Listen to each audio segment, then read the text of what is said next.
This morning, we have corporate finances, and the main purpose is to create capital, grow, and make business grow. And today, we're going to have a global vision of financial aspects after COVID. This is what keeps us concerned. So the participants will be able to know our financial reality during and after the lockdown. For this, we have two magnificent speakers who will introduced by Judith. Thank you very much for supporting us. Thank you very much. And today we're going to have two excellent speakers that will be talking about the vision and financial global challenges after COVID. Who am I talking about? Dr. and accountant Stephane Pochon and Dr. and accountant Francois Savary. They are partners of Grand Partners Suisse, and let us welcome them, and I'll give them the floor. Welcome. Good morning, ladies and gentlemen. Because of the restriction of movement, and we are based on our office in Geneva, and thank you for UC&CS for keeping our participation of our company. Today I'm not going to present it in detail, but I will make this presentation available to you. So before I give the floor to Francois Savary, my partner, I would like to take the opportunity to highlight that the preservation of patrimony in the long run not only consists of having an investment strategy adapted to the risk profile, but also the selection of the bank and the legislation that rules this has to be done with care and taking into account all the details. Also, the important deterioration of the economy among the continents and countries. So the collapse of the economic foundation will lead, without no doubt, in legal adjustments and or political regime changes. Parallelism that correspond that in the real estate sector, we also recommend situation. In the patrimonial or capital equity, we suggest diversification. And now, with great pleasure, I give the floor to Francois.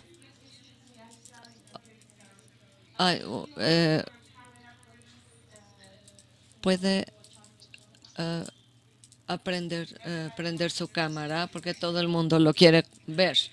Okay. No. Muchas gracias. Una disculpa. So I'm going to give the floor my partner Francois, who will be sharing with you some elements of reflection and his economic perspectives for the forthcoming months. Bueno, ahora voy a hablar en inglés. Hola a todos. Entonces, como saben, siempre es difícil cuando hablamos de la situación actual. Todo el mundo es el especialista, todo el mundo sabe de todo. Y es muy difícil hacer pronósticos de que es un entorno donde la gente tiene que ser lo suficientemente humilde. Y lo que les quiero presentar el día de hoy en términos del pronóstico o la proyección es a regresarnos a lo que pasó en marzo con esta pregunta. ¿Estamos viviendo en tiempos verdaderamente excepcionales? Estoy seguro que en los últimos meses en la tele o en los periódicos o en cualquier medio que ustedes lean, etcétera, aquí la idea de de estos tiempos está muy presente por lo que ustedes ven y leen.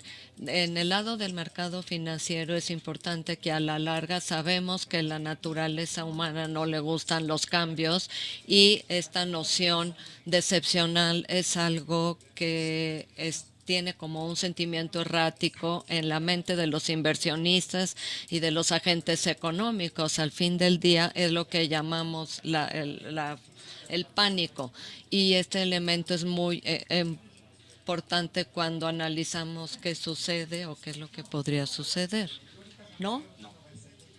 ¿Por?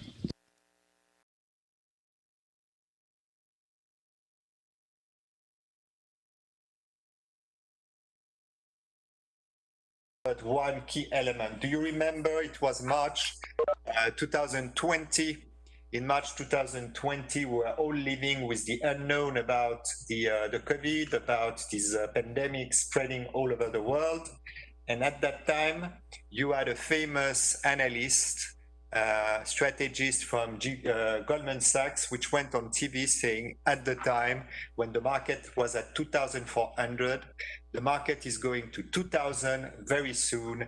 And this is something that really was driving people mad, feeding into this panic that was very predominant in March.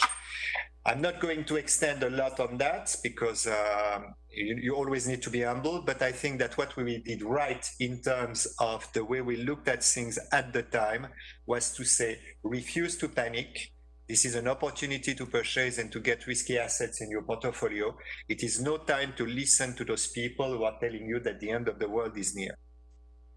So why and how, on which ground can we say that at the end of the day, we are not living exceptional time? Because this is what, in a way, I want to bring forward to you. And I think that there are three elements that we need to have in mind. The first one is the economy. The economy, and the first element is the shock. Obviously, we experienced a significant shock in March, April, and May. And the aftermath, which is also the recovery that emerged from this significant downward shift in economic activity. There was a huge discussion over the spring period about the shape of the economy in the future. You had some people calling a L, people were calling a U, people were calling a G, people were calling a W. Anything was on the card, and it was really the expression of people trying to feed into this exceptional time theory. Some people were even going to forecast that it was the final blow to the capitalist system and that we would never recover from what was happening at the time. We are still here. And what was really, to my point of view, something that was absolutely terrible is what I call the game of super gloomy forecast. Each day you were watching, you were reading something. It was this house, this bank, another bank, fighting for the gloomiest forecast concerning the economic outlook. At the end of the day, they all prove completely wrong. One element that is sure is that when you face such a strong situation, you need to try to focus on, did we experience over time such an outcome? And for us, it was very clear that even if the crisis is a real economic crisis and not a financial crisis, this kind of development of economic fall down was experienced not so late. It was experienced in 2008 and 2009. And to our point of view, what happened in 2008, 2009 is what is called a square root scenario, which is a huge fall, a strong recovery, and then you had a kind of stabilization of the economic activity at a certain level. We believe that it is completely wrong to say that we are living exceptional time in terms of economics. It's not a unique situation that we are living. This situation is a situation of strong stress on the economy. Yes, it is stronger than in 2008 and 2009, but nevertheless, the way the economy behaved after the spring has shown us that we can recover, and we are in a square root scenario that materialized also in 2008, 2009. So to our point of view, we are not living exceptional time in terms of economics. The second element where people were saying, do you remember in March when Mr. Powell, at the end of the day, agreed with the theory that the Fed would inject liquidity in the system, would purchase corporate bond, and he said at the end of the day, whatever it takes, the Fed will be here to support the system. Does it mean that the macro policy has radically changed? I disagree. We are not living in an environment where macro policy is exceptional. Accommodative monetary policy and fiscal policies have been used very significantly. It is not new. The unconventional nature of those policies pre-existed. It is not linked to the crisis. Since 2008, we are living in an unconventional macro policy framework. The fact that the unconventional nature of the macro policy is even stronger than it was before was necessary. The government, to my point of view, and the monetary authorities did exactly what they needed to do, and they were perfectly right not to listen to people that were telling them, you know, when you are acting this way, you are creating a world that is going to disappear. No, they were right, because it was a significant shock for the economic activity, and it was necessary to put those measures into play. So we are just one step further in the unconventional macro policy framework. For those who are interested in economics, at the end of the day, this is the modern monetary theory becoming a fact in this theory, which was developed mainly in the US, theoretically, now has become something that is practically in place, especially in the US.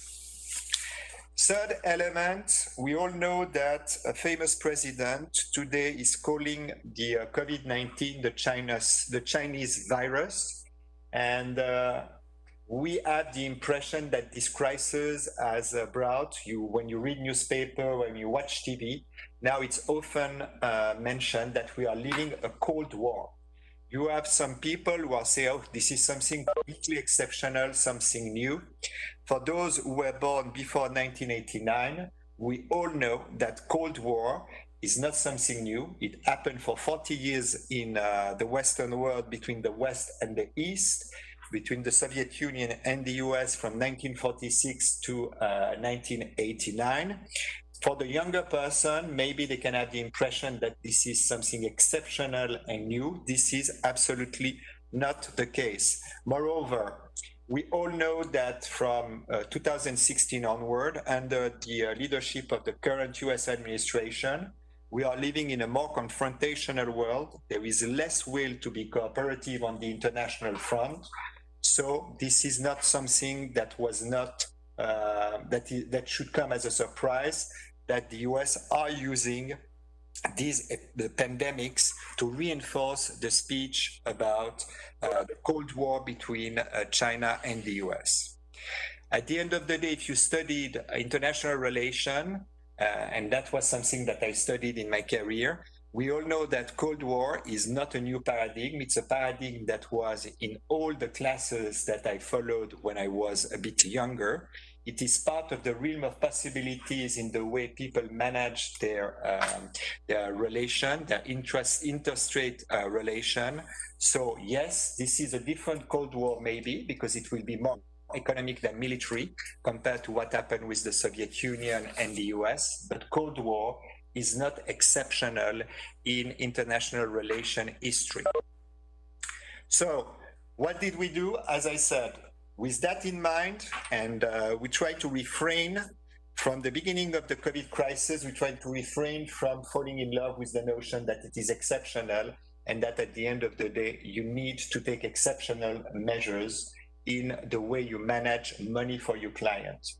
There is nothing changed. You know, at the end of the day, when you decide if you want to invest within assets or not, everything relates to the price you pay for the kind of risk that you are taking.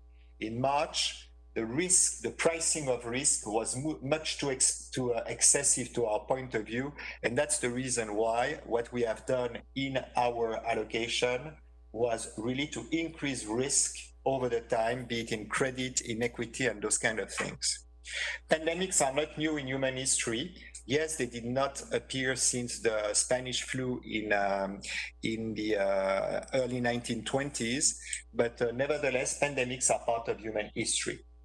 So what we did, and that was something I think that we did quite well, was to say, okay, we can discuss at length if it is the end of the world, but what we know for sure, and that's what we knew for sure in March, was an experience, the Chinese one. The Chinese has proven that you could, first of all, take control of the disease. It doesn't mean that the disease disappears, but you can control it. Then you can reopen slowly the economy, and then the economy recovers at full speed. At the end of the day, this was the only sequence that you can use to judge if it was interesting to reconsider assets. So at the end of the day, we tried to be very cold-minded and refrain from emotional.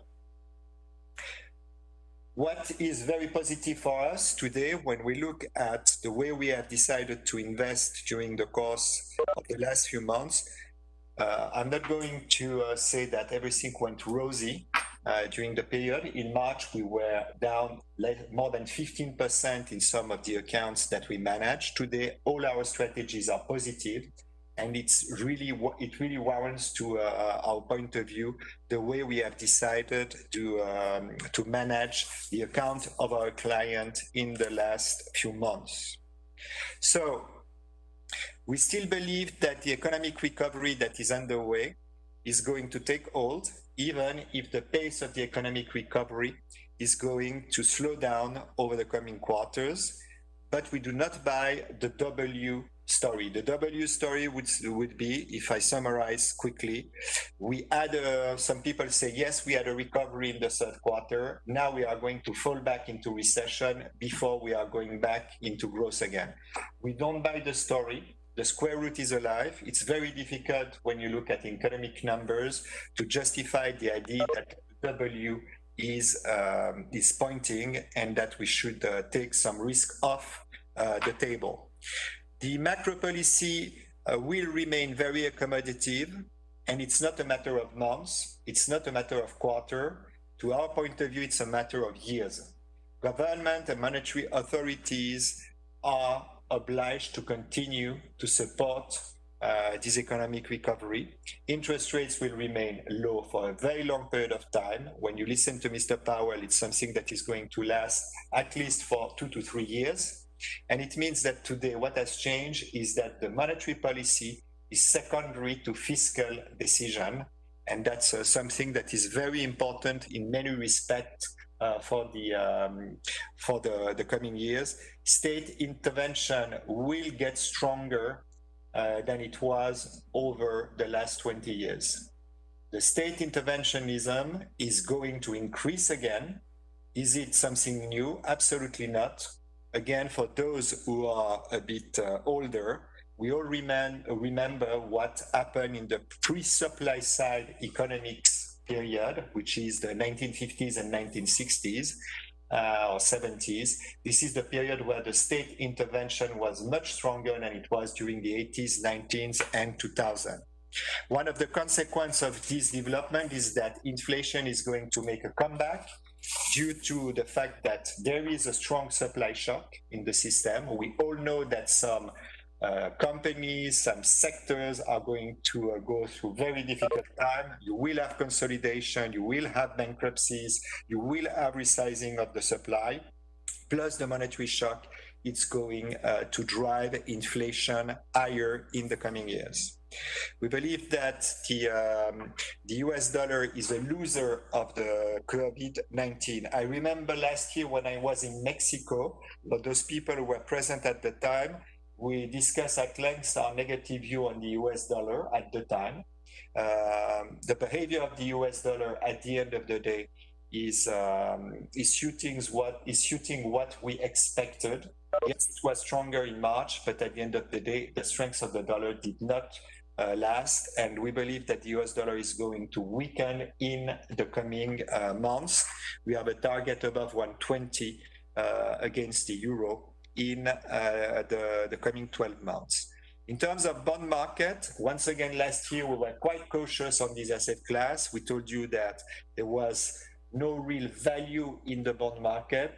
In a lasting zero negative interest rates environment, there is no reason for us to change our view. We consider that bond market are not attractive at all in the current environment, and that the next few years it will be very, very difficult to make money. You will have to be very smart to make money with your bond exposure. You will have to be very tactical, and it will be something that will impact negatively the performance of any diversified portfolio. Tina, the famous, there is no alternative for equity. Yes, there is no alternative to equity in such an environment. This is the reason why we have increased our equity exposure, but everything has a price. So what does it mean? It means that you cannot just say, okay, I put money or I put some money in equities and I wait for the next 12 months and everything is going to be fine. No, you will have volatility. You will have to be tactical in the coming months. In terms of gold, again, last year, we told you that we were very positive on this asset class. This is an asset class that we have increased over the last few years in our asset allocation. There is no change of view at Prime Partners. We are continue to be positive on gold price, and we see a target at 2,150 in the next 12 to 18 months. So the current level, which is close to $1,900 per ounce, to our point of view, is a good entry point on this asset class. If we consider now this crisis, I'm not saying that everything is fine and that the world is going to continue as it was before. Absolutely not. There is a difference between saying that we are living exceptional time, which is, as I said, purely a sentiment-driven appreciation of the situation, and to say that, yes, we face a significant crisis. This crisis will induce significant adjustment. That we are perfectly aware. The first one is that for the last 20 years, we live with what is called a bubble economy or a bubble market environment. Yes, when you have liquidity injected in the system the way it is injected for the last 20 years, obviously you are feeding into asset price bubbles. But asset price bubbles can last for quite a long time. So this is something that is not new, but I think that the impact of the growing bubble on asset prices will induce that we will have to accept that the low volatility environment we used to live with is behind us. We will have volatility on financial assets. Second medium-term trend that to our point of view is very positive is, or could be very positive, is what is happening in Europe. We all know that Europe has always suffered from the fact that it has shown in the course of the last 15 years an inability to really go for more integration, especially on the fiscal front. There was a development in July that is very positive to our point of view, is the famous recovery fund that was decided by the European Union, the first mutualization of European debt. I think that this is something that you should not consider as insignificant, because it will have a significant impact on the next few years in terms of will Europe finally be able to have a substitute to the US dollar dominance? Third element, You need to find ways in order to, and it's linked to the recovery fund, it's linked to other elements. The fact that we face with the COVID-19 a very significant economic shock, and the fact that the restructuring of the economies will go underway for many years, because some sectors are going to have to adapt, they will have to resize, many things will happen on some sectors. You need to find a way to really grow out of the current crisis. And one of the key elements and opportunity that is with us for the next few years is the Green Deal. Again, in Europe, and it's not only linked to a COVID, obviously there are other reasons, but the COVID is accelerating the process. Obviously in Europe, when you saw the recovery fund, you have a lot of money, around 35% of the money that will be part of this recovery fund that will be dedicated to the Green Deal. And there is something also that could happen on November the 3rd. If Mr. Biden is elected, he has been very clear, he will get back on the table with the Paris Accord. He will go for a plan to really act on a Green Deal for America. So I believe that this Green Deal issue will accelerate, and it's something that is going to be a major factor to support growth in the coming years. US dollar, the day of reckoning. We all know that the dollar is suffering from some, I would say, poor fundamental, and especially since Mr. Trump has run America and the decision to lower taxes in the US. We all know that the US have introduced a strong fiscal stimulation. Budget deficit is going to be huge, but you could tell me it was already the case before, and the dollar is still the reference currency. But there is some big difference that are adding together. Russia and China, they don't want to finance anymore the deficits of the US. And now you have a big problem. Europe used to be a huge net saver. Most of the saving that was not used in Europe was brought to the US and financed the deficit, the current account deficit of the US. Today, Mrs. Merkel has completely changed her mind. She said that it's over with a restriction on the fiscal front. It means that the saving of Europe, which is about 30 billion US dollar a month, is no more going to be used to finance the US deficit, but it's going to finance growth in Europe. Does it mean that the US dollar is going to crash? I don't think so in the short term, but I think that in the coming years, the status of the US dollar as a reference currency is going to be weaker at the benefit of other currency, first the euro, and in the second time, the Chinese currency. State interventionism is on the rise, and it will continue over the next few years. Europe is a good example. If Mr. Biden is elected, you will have also the case in the US. The main reason being with the social risk. You can observe that this COVID-19 has brought a strong dichotomy between people who can go through the COVID-19 but not too affected, and people who are daily affected by this disease. Those are all the service industries. All the workers in the service industries are suffering the most, with very, very uncertain time in front of them. There is also the necessity to reduce the risk that suddenly it erupts into something more than dissatisfaction. By that I mean that you could have social movements taking hold, because it would be a nightmare. So I think that social risk is connected to the idea that state intervention, mainly through helping spending money, but also favoring wage increase in the economy, are going to be more important. Inflation will make a return. I'm a strong believer in the fact that over the coming years, you will see inflation coming back.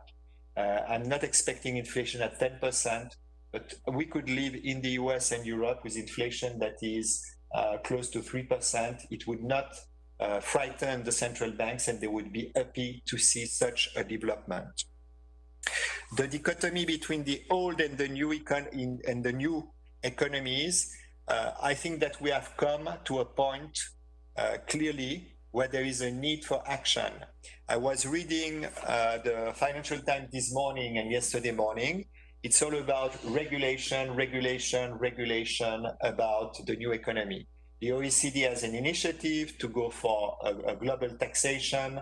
The US and Europe are now trying to implement laws that will regulate. The FANG, I think that at the end of the day, it will not change the course. We need to go to digitalization, and they will be in a position to take advantage of that. But I believe that the regulation on this sector is going to be stronger in the coming years. And on the other side, there will be some merger and consolidation in the whole sector of the economy with the creation of regional champion. Europe, again, is a very good case. Deglobalization, will people consider that the COVID-19 is the proof that we need to go back to globalization? I tend to disagree.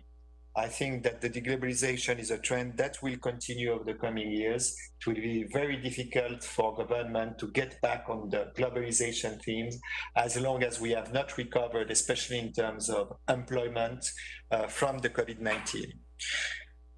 When I think in terms of the next 5 years, and there I speak in terms of strategic allocation, I strongly believe that your allocation needs to avoid AMAP as much as possible, the fixed income asset, because they won't be able to produce a significant return or negative return maybe. So it means that you need to find other way to invest your money. It needs to be biased, to my point of view, towards equities and other assets possibly. Volatility will stay with us. As I told you before, I don't buy the idea that volatility is going to recede. It's going to be a volatile environment in the coming years and not only the coming months. To conclude, exceptional is a very subject concept. I don't like it, as you may have understood. This is not something that is good when you need to consider how you invest your assets. Don't make any decision on a subjective concept. That's what we did in March. We try to avoid that. We try to be very cold-blooded, and I think that it was the right strategy. Refusing exceptional does not mean that you need to be stupid and consider that things are not changing. Yes, there is a change. This change has been accelerated by the COVID-19. As I mentioned, you have medium-term trend that you can consider are here to stay for many years. And we are facing a turning point. I'm quite sure on that.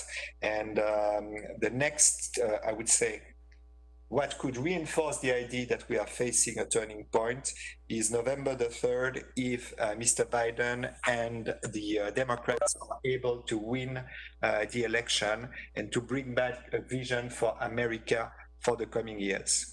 So that's where we focus, trying to find, in this turning point environment, trying to find investment ideas that can help our client in terms of proposal when it comes to deciding how to invest their money.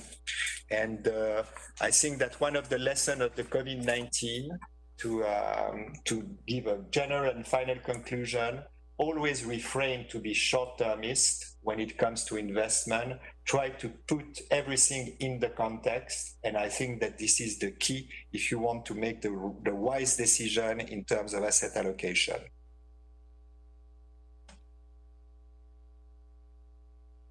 With that, I'm done. Gracias, François. Ahora, como prometido, estamos a disposición. So we are available in case there is any question or comment on the presentation that was given. Thank you very much.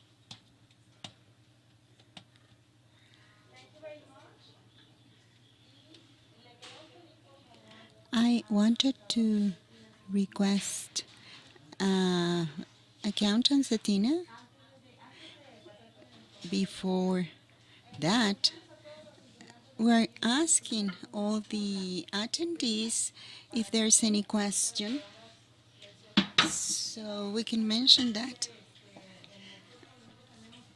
And otherwise, we still have time.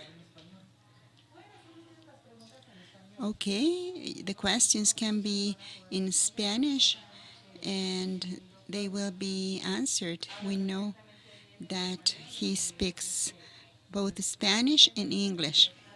Feel free to ask your questions.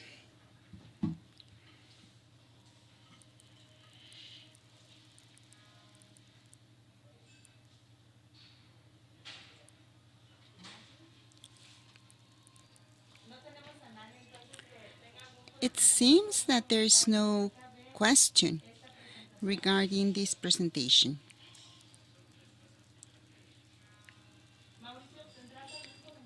Mauricio, do you have any question or comment? No, I only want to thank him. As you know, UC&CS Global has a strategic agreement with prime partners that has been quite useful, and I hope that to both parties and for some projects that we have had in Asia and Europe, they have supported us a lot by means of other partners in Switzerland, and we have been able to offer a customer in India the service in more than 30 countries.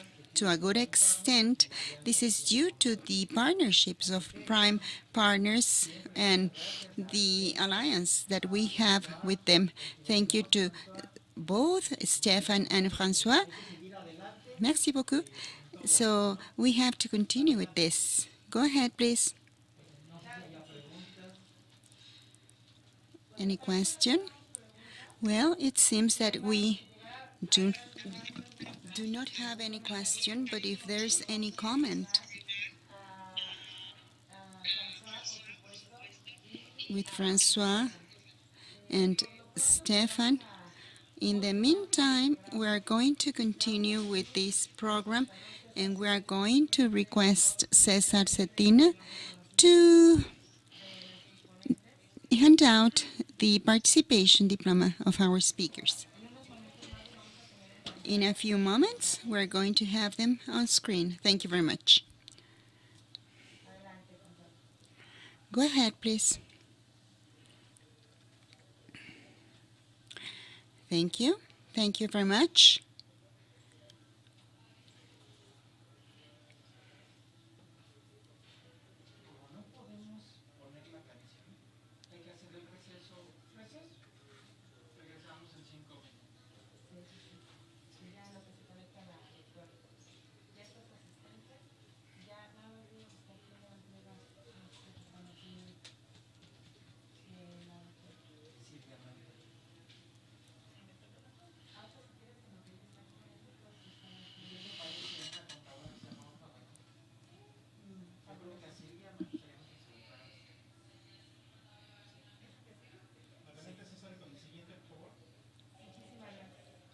Thank you very much.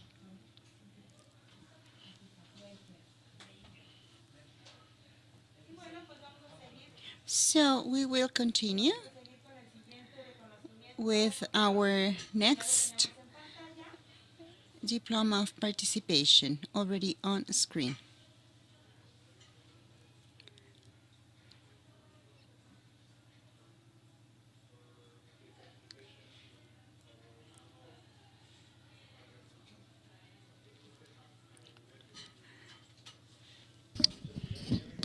Thank you very much. And we hope to be live next year. Come to Mexico, please. Wishfully, you will be here. Thank you very much. Stephane, we wait for you here. Thank you very much. And good evening in Switzerland.